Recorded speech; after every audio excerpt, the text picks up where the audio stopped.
Bonjour à tous, l'heure est grave, il y a des bougies rouges de partout, les gens commencent à paniquer, faut-il vendre, est-ce que le bull run est fini?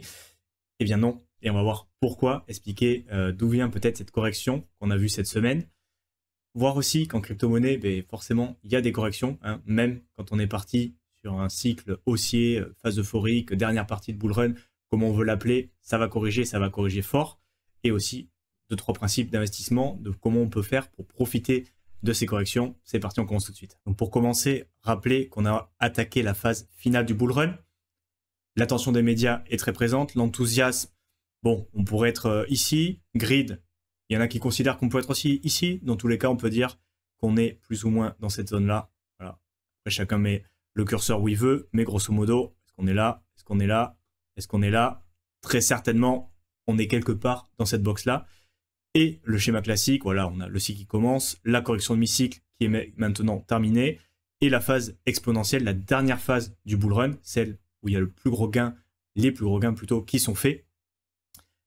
Et là, on a l'impression que ça peut monter d'un coup jusqu'au sommet, et après ça redescend sur le bear market, mais bien évidemment, il y a des secousses. On peut regarder ça de manière beaucoup plus visuelle, par exemple avec les cycles de Wyckoff, hein, des phases d'accumulation, de montée, de correction, de distribution, ou alors aussi avec tout ce qui va être Elliott Wave Theory, donc les phases 1, 2, 3, 4, 5, avec une première montée, petite correction, troisième montée, la plus grosse, une correction, et ensuite on va au sommet. Parmi ces phases, il y a même des micro-cycles sur chaque phase, et donc du coup, ça augmente, ça descend, ça augmente un peu plus, ça descend un peu moins, ça corrige, bon bref, ça monte jamais en ligne droite, il se passe toujours des choses avec des événements de correction. Concernant la correction de cette semaine, qui est quand même assez importante, on peut aller voir sur CoinGecko, dans l'ensemble, Bitcoin qui perd 5%, mais 5%, quand un actif vaut plus de 100 000 euros, ça vaut plus de 5 000 balles, hein, concrètement. Ethereum qui s'est fait bien laminer, mais dans l'ensemble, voilà, tous les alts, on a du 28, du 20, du 15, du 26, du 30%.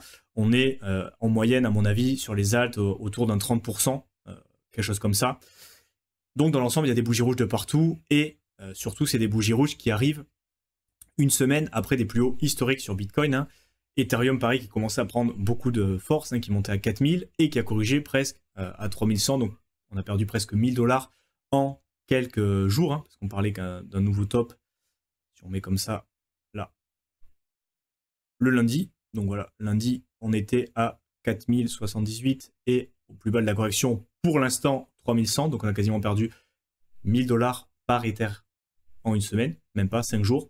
Donc c'est vrai que ça peut faire peur, surtout pour les gens qui sont rentrés sur la hausse. Hein. Comme on le voit souvent sur la chaîne, on sait très bien que la majorité des gens arrivent quand c'est trop tard, hein, quand les plus hauts sont atteints et même qu'on est en phase de découverte pour Bitcoin. Donc sur la journée du 17 décembre, pas plus tard que mardi dernier, on avait un Bitcoin à 108 135, donc nouvel ATH, nouveau plus haut historique pour Bitcoin. Et tout simplement... aujourd'hui, on est à 92 800, donc on a perdu un peu moins de 16 000 $ en 4 jours. Évidemment, ça fait peur. C'est des corrections qui peuvent sembler importantes et qui le sont, hein, 30%, 40%, 50% pour certains alts. Ça fait peur. Ça vient, en principe, pas mal du meeting de la Fed. Hein. Comme vous le savez, la Fed, la Réserve fédérale américaine, se réunit à intervalles réguliers avec des meetings spéciaux pour décider de la politique monétaire des États-Unis. Est-ce qu'ils vont être plutôt... sur une augmentation des taux, une baisse des taux en fonction de leurs objectifs, qui est de maximiser l'emploi et de avoir l'inflation aux alentours de 2%. Et lors du dernier meeting, ils ont eu une baisse qui était peut-être un peu moins forte que prévu. Et en gros, en résumé, ils ont dit l'inflation, elle n'est pas tellement sous contrôle, on n'est pas tellement en train de remplir nos objectifs. Donc potentiellement, on va moins baisser les taux que ce qui était prévu dans le futur. Et donc ça a envoyé un marché fort au marché financier, hein, pas qu'aux crypto. Regardez la tête du S&P 500, la suite de ce meeting, on a eu une baisse très importante, donc il se passe aussi plein de choses du côté des actions, avec le spectre d'une récession, bon, c'est pas encore acté, mais dans tous les cas, il y a eu ce meeting de la Fed, avec des baisses de taux peut-être moins importantes que prévu, plus espacées, avec une inflation qui n'est pas forcément sous contrôle aux États-Unis, et donc du coup, voilà, des baisses de taux moins importantes, donc de l'argent potentiellement plus cher que ce qu'on avait prévu initialement, ça se répercute immédiatement sur les actions, S&P 500, et ça se répercute aussi sur les crypto-monnaies qui ne sont pas complètement décorrélées, loin de là, de l'économie et du marché global des actifs financiers. Donc on a vu cette baisse aussi en lien avec le marché des actions, en lien avec le meeting de la Fed. Comme vous le savez, pour qu'il y ait un vrai bull run sur les crypto-monnaies, il faut que l'argent soit disponible en grande quantité et il faut que les taux soient le plus bas possible pour permettre aux investisseurs d'aller sur des actifs plus risqués, hein, risk on asset. Et au contraire, si on a des nouvelles, si on a des choses qui poussent à plus de retenue sur les investissements et aller sur des actifs moins risqués, moins volatiles, et ils vont vendre des actions, ils vont vendre les crypto-monnaies pour aller vers ce type d'actifs. Donc les annonces de la Fed sont quand même grandement responsables de la correction qu'on a eue sur le marché des crypto-monnaies. Et après, ce qu'il faut regarder, métrique que ça fait longtemps qu'on n'a pas vu sur la chaîne, et on va en reparler sur le live dimanche, et on reparlera de tout ça beaucoup plus en détail. Normalement, il y a un live tous les dimanches sur la chaîne.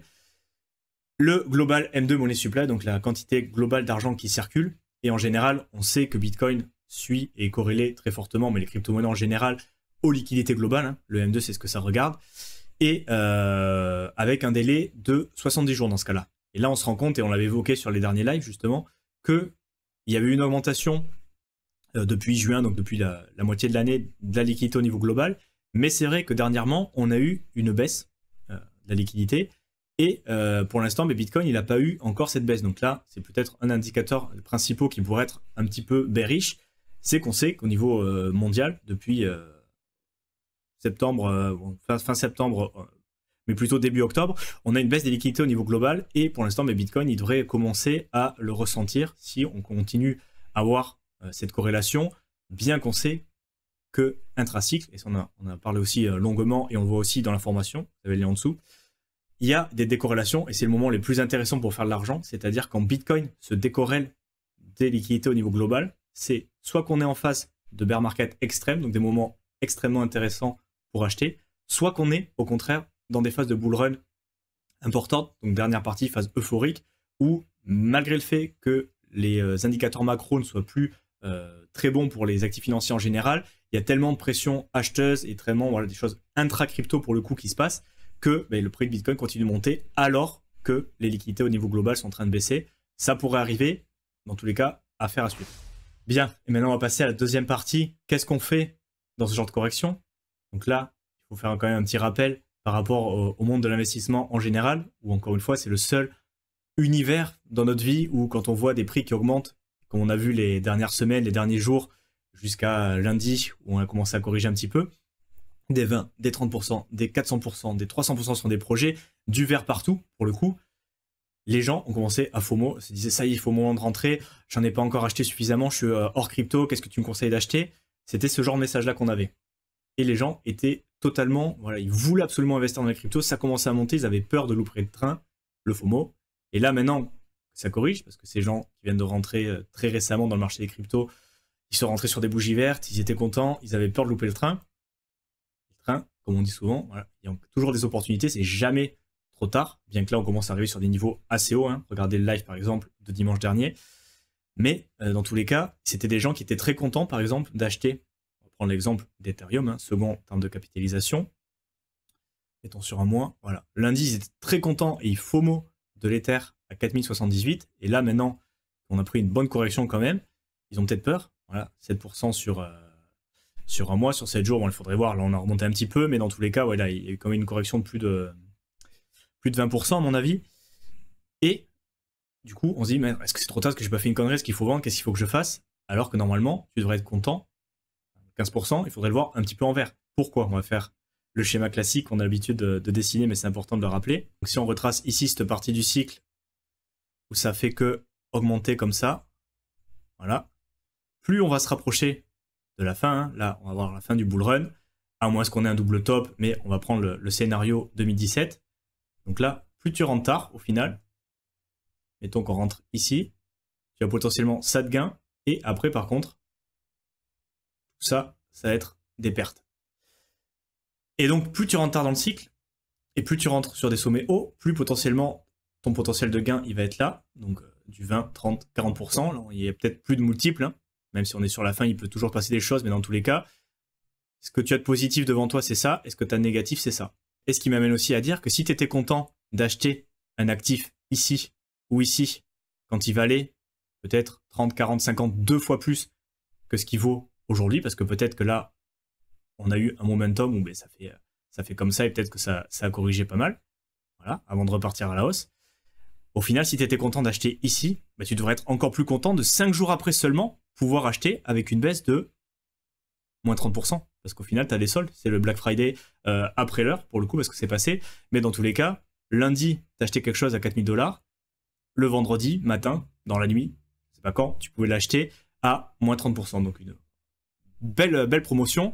Les fondamentaux au niveau du projet en tant que soi, ils n'ont pas changé entre lundi et vendredi, on est d'accord, hein, donc c'est exactement les mêmes fondamentaux, c'est la même équipe, c'est la même roadmap, sauf que tu as acheté le projet à 30% moins cher, et donc éventuellement, si tu n'étais pas rentré ou si tu étais content et que tu as commencé à faire un DCA, que tu n'as pas tout mis d'un coup comme un bourrin le lundi, mais tu as potentiellement une bonne opportunité d'entrer sur un projet où tu pensais que le train était parti, et au final, tu as une autre opportunité. Et si ça corrige encore plus, c'est encore mieux. Moins 40, moins 50%, pourquoi pas. Ça donne d'autres opportunités d'entrée. Et ça, c'est important de le voir en bull run parce que là, on attaque la phase la plus compliquée parce que ça va être, il va y avoir des grosses phases d'expansion et des grosses corrections à moins 60, 70%. Et là, on va commencer à arriver dans une phase où il va falloir commencer aussi à prendre des profits. Donc ça, on en parle aussi dans les lives et dans la formation. Encore une fois, lien en description. Et pas se louper sur la sortie. Et aussi, si on n'est pas rentré, si on a certaines bagues, certains schémas narratifs où on n'est pas encore rentré, on peut se dire j'ai envie de rentrer sur ces schémas narratifs. Le truc, ça va pas être de vendre des projets qu'on a déjà pour essayer de racheter plus bas et se faire avoir et justement louper le train.